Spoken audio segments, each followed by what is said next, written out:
Hey, what is up, nerds, geeks, and collectors alike? Today we are taking a look at the Transformers Studio Series Sideways from Transformers Revenge of the Fallen. Despite playing a very small role in the movie, Sideways had become one of the fan favorite characters from the live action Transformers films. And here is Sideways' side profile. As you can see here, he does have this kibble, but I think you can configure it to be more flush. Just keep in mind that the hinges are made of clear plastic, and we all know there's a chance it may break if you are not careful enough.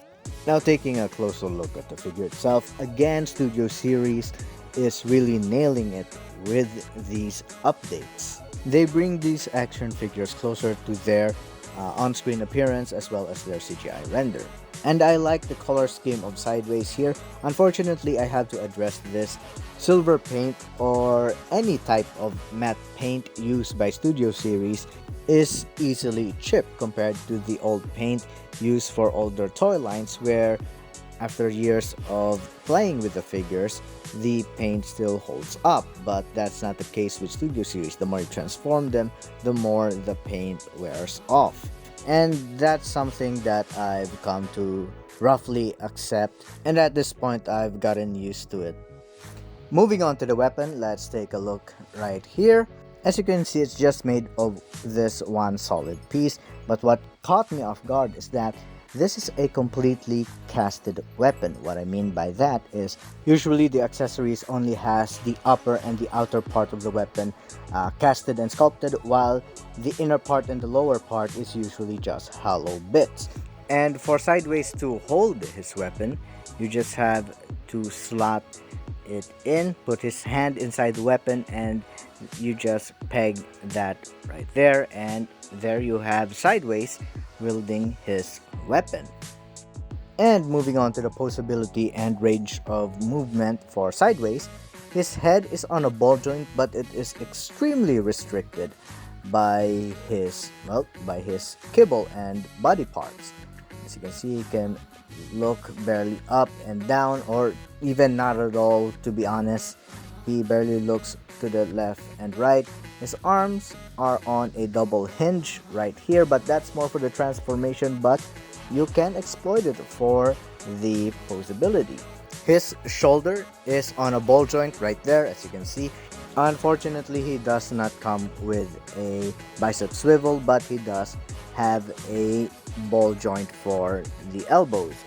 And you can rotate his forearms right there, and you have some posability with his thumb, though you cannot move his four other fingers right there because it's the peg on the forearm. He does have a waist swivel.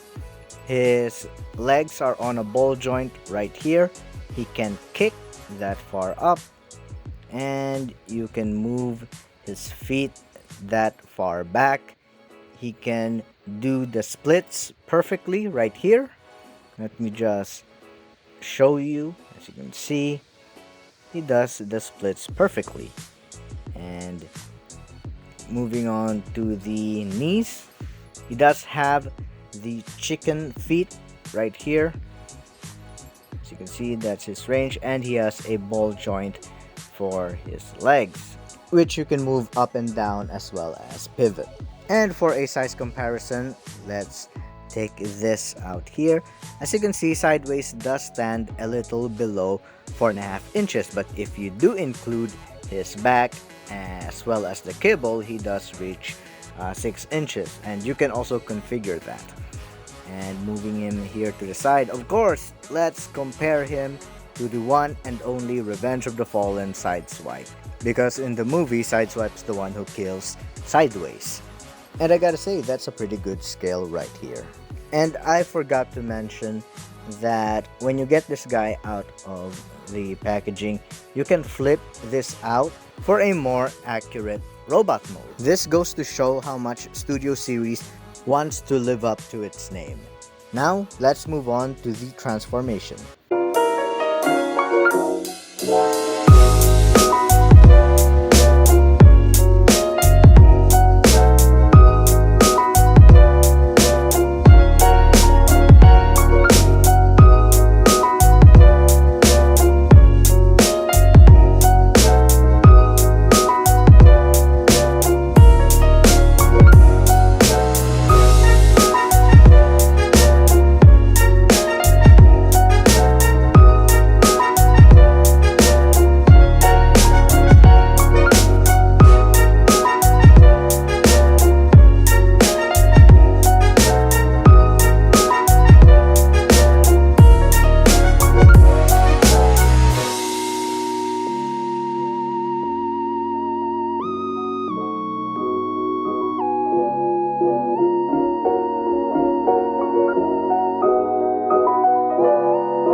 here we have Sideways in his Audi R8, or at least what it should be, since I don't think Hasbro got the license for Audi to replicate the car.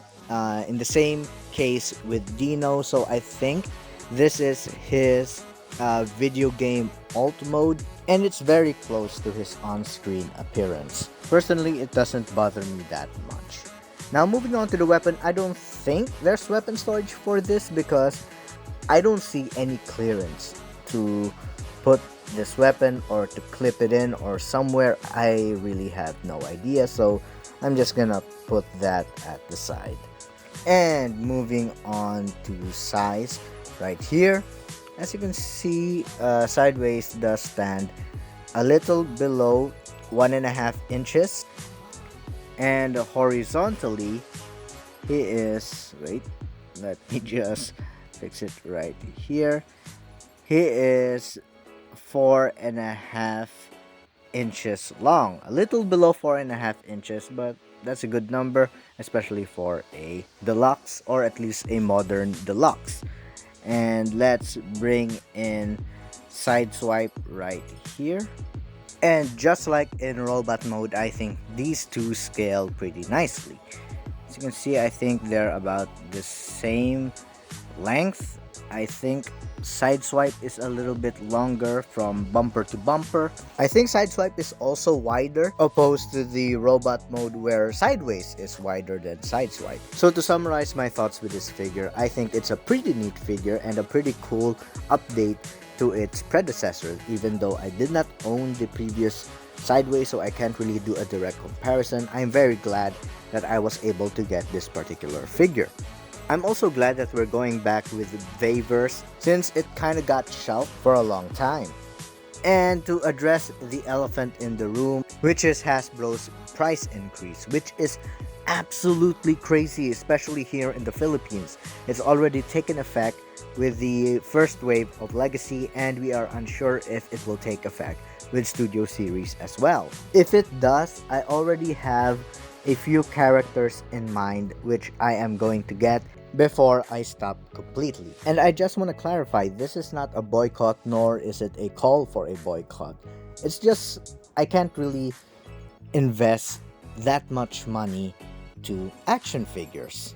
The characters that I've handpicked are The Fallen, Mudflap and Skids, and Q. As of now, those are the only characters that I want, and if I get them, I do plan on stopping.